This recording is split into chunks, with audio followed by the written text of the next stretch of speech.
High above the suspension bridge, the river waters recede rapidly, revealing the dark, muddy abyss below.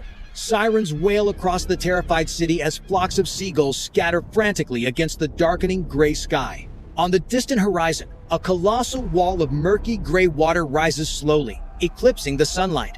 Thousands of terrified tourists on the sandy beaches scream and scramble to escape the approaching shadow. The ancient coastal lighthouse is instantly swallowed by the 30-meter wave, crumbling into dust and debris. The violent surge rushes into the river mouth, transforming the calm waters into a ship-swallowing monster. Suspension cables snap violently, sending cars free-falling into the churning white foam of the vortex below. Ocean water breaches Praça do Comércio, sweeping away statues and vehicles like they are plastic toys. From a low street angle, a signature yellow tram is tossed high by the murky, rushing current. A Gothic building buckles under water pressure, its walls cracking open before collapsing into the flooded street. Underwater view showing tables, signs, and bicycles swirling in the murky current filled with sharp debris. On a red-tiled roof, a soaked man struggles to pull a woman from the deadly waters. In the distance, a second wave, even higher than the first, slowly approaches the shattered city. Gas pipelines explode, sending fierce flames dancing upon the dark water, creating a hellish landscape. The magnificent Jeronimos Monastery is surrounded by water, its holy statues sinking into the cold darkness. Drone glides over streets turned to rivers, where floating car carcasses crash against the building walls. The chaotic noise fades to black, leaving only the sound of wind whistling through broken windows. The words "Lisbon underwater" appear slowly on a black background, blood red, signaling the deadly event. A deep voice echoes, "What would happen if the 1755 disaster repeated itself in our time?" A geological map appears with glowing red fault lines on the ocean floor, ready to trigger. It is 9:30 in the morning on a perfect summer day along the sunny Portuguese coast. Innocent children build sandcastles near the water edge, their laughter echoing through the peaceful and calm air. In downtown Lisbon, outdoor street cafes are packed with locals enjoying a relaxing weekend morning with coffee. Deep beneath the Atlantic Ocean's surface, massive pressure has been building for centuries at the fracture zone. Suddenly, the Gorge tectonic plate slips violently, releasing energy equivalent to thousands of atomic bombs detonating instantly. Schools of deep-sea fish panic, swimming chaotically in large circles as they sense the deadly shockwaves. On land, dogs begin barking incessantly, pulling at their leashes and trying desperately to run away. Flocks of seagulls launch from rooftops, forming dark clouds that briefly obscure the bright blue sky. The ground begins to tremble slightly, causing coffee cups on tables to rattle and spill their contents. Pedestrians stop walking, looking at each other in confusion as the ground beneath them shakes violently. Ancient buildings sway dangerously, while mortar dust falls from wall cracks, creating a thin, foggy mist. Inside supermarkets, goods tumble from shelves to the floor, shattering bottles and creating a chaotic noise. The King Joseph statue in Commerce Square trembles as cracks begin to appear on its stone base. 5 minutes pass, the shaking stops, leaving a terrifying silence hanging over the entire stunned city. Citizens sigh in relief, believing the worst is over, unaware that the true disaster is approaching. Far offshore, the seabed collapses, pulling down a massive volume of water, starting the tsunami formation.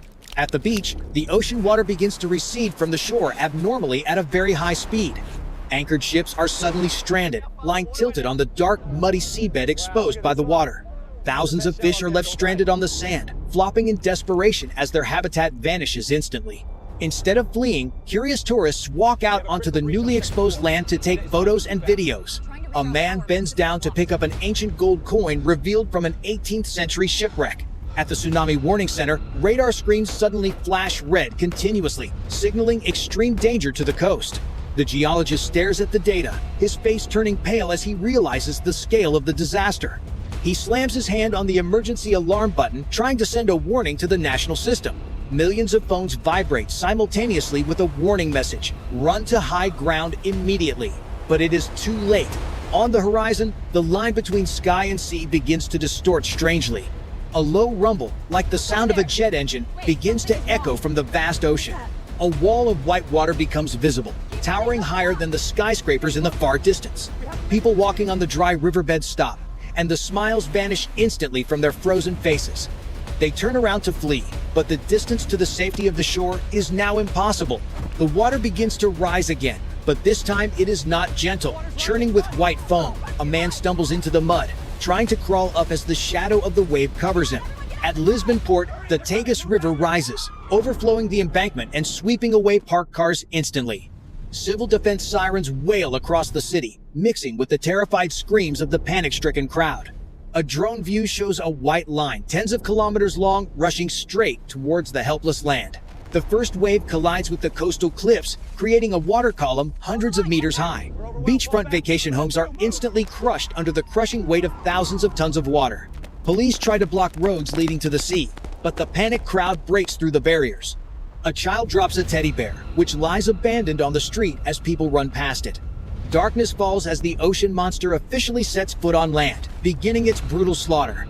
The massive wave crashes directly into the 25 D'Abril Bridge pylons with terrifying physical force.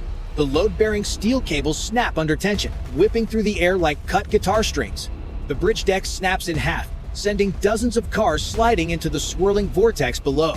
An oil tanker truck plunges into the water, exploding instantly to create a massive fireball. The tsunami bypasses the bridge wreckage, rushing straight toward downtown Lisbon at the speed of a missile. At the harbor, giant cranes are bent by the water, collapsing onto the warehouses below. Water floods Commerce Square, shattering the glass windows of the surrounding government buildings instantly. Funneled into the narrow streets of Baixa district, the water pressure and destructive speed increase significantly. A yellow tram is swept away by the current, smashing violently against an ancient stone wall. People run up fire escapes, eyes wide with horror as dark water chases their heels. The ground floors of fashion stores are destroyed, with mannequins floating eerily like human bodies. At Rossio Station, water floods the subway tunnel, turning it into a deadly pressurized water pipe. A train running in the tunnel breaks hard, lights cutting out as black water engulfs it. The historic Belém Tower stands firm for a moment before being completely engulfed by the waves. As the water recedes slightly, a turret is broken, exposing the interior to the open air. Debris from ships, cars, and trees forms a giant meat grinder within the rushing water. The wall of an old apartment building collapses, exposing living rooms and bedrooms to the air. Swept away cars collide, triggering airbags and setting off a symphony of hopeless car alarms. The city power grid shorts out, sending blue electric sparks popping across the water surface. The Santa Justa lift, unique iron architecture, shakes violently as its foundation is eroded by water. Tourists trapped atop the lift tower scream, clinging to iron railings as the wind howls. A luxury yacht is thrown ashore by waves, crashing directly into a 5-star riverside hotel. Water enters the second floor of buildings, forcing residents to climb onto steep, slippery roofs. Heavy rain begins to fall, mixing with dust to create a black mud rain over the city. A centennial tree is uprooted, floating down the street and spearing through a residential wall. At the Riverside Hospital, doctors rush to move patients upstairs as the basement floods completely. The hospital backup generators flood, plunging the entire building into sudden and complete darkness. Holy statues from ancient churches are swept away, floating alongside trash in the city streets. Swirling currents create deadly whirlpools, sucking everything down into shattered sewer drains below. The dome of Lisbon Cathedral is struck by lightning, catching fire intensely amidst the heavy rain. On the high hills of Alfama, thousands stand crowded, looking down at their dying city. A woman covers her face, sobbing uncontrollably as she watches her home vanish under the water. Drone glides over the football stadium, which has now transformed into a massive reservoir of water. Shipping containers from the port drift into the city center, smashing through small pedestrian bridges. The water rises to the third floor, trapping residents who wave white towels for help. A rescue helicopter appears but cannot land due to strong winds and narrow urban spaces. At Lisbon Zoo, enclosures are destroyed, and wild animals swim desperately in the floodwaters. The National Library floods, leaving millions of precious books floating, ink bleeding into the water. The water changes color from brown to black as oil spills and ash mix in. Waves rebound from the hills, creating chaotic backwash currents that crash into each other violently. A modern glass office tower tilts slowly, then crashes down like a giant felled tree. Mist and smoke rise thickly, obscuring visibility and turning the city into a ghostly landscape. The cracking sound of breaking concrete echoes continuously, drowning out the roar of the waves. Double-decker buses are flipped upside down, their wheels spinning helplessly in the air. On the water, LED billboards flicker erratically one last time before dying out completely. A group of survivors clings to a church dome, praying amidst the raging storm and rain. Water levels peak, completely submerging traffic lights and the first floors of every building. The atmosphere becomes strangely quiet, leaving only the sound of water lapping against the walls. The sun sets behind dark clouds, casting a blood-red hue over the dead city. The camera pulls back, framing a devastated Lisbon, ruined and submerged in a sea of water. Night falls, yet the city remains bright, illuminated by massive fires burning uncontrollably on the water surface. Ruptured gas pipelines continue to explode, creating towering columns of fire that reach towards the smoke clouds. Survivors huddled on rooftops watch in silence, their terrified faces illuminated by the flickering orange flames nearby. The water below is now a toxic mixture of oil, chemicals, and sewage swirling in the darkness. The bone-chilling cold of the night combined with soaked clothing causes many to collapse from sheer exhaustion. Phone and internet networks are completely paralyzed, leaving Lisbon isolated from the rest of the world instantly. In field hospitals, doctors must operate using only flashlights under extremely poor and dangerous sanitary conditions. Desperation sets in as some people smash into grocery stores to scavenge for food and clean water. The small police force watches helplessly, forced to prioritize saving lives over maintaining order in the chaos. Ambulances are trapped in the middle of streets because massive piles of debris block every possible route. Weak dawn light reveals a horrifying scene. The entire city is covered in a thick gray mud. Layers of mud, meters thick, fill the ground floors, burying all property and memories of the residents. No horns or music remain, only a deadly silence hangs heavily over the ruins of the devastation. Military rubber boats begin navigating through the flooded streets to search for survivors stranded on the rooftops. An elderly woman is hoisted up to a helicopter, her eyes staring blankly at the destruction below.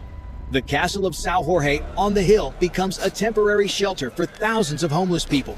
As the water slowly recedes, cars are revealed piled on top of each other in strange positions. Dead animal carcasses float everywhere, raising the risk of disease outbreaks spreading through the contaminated water.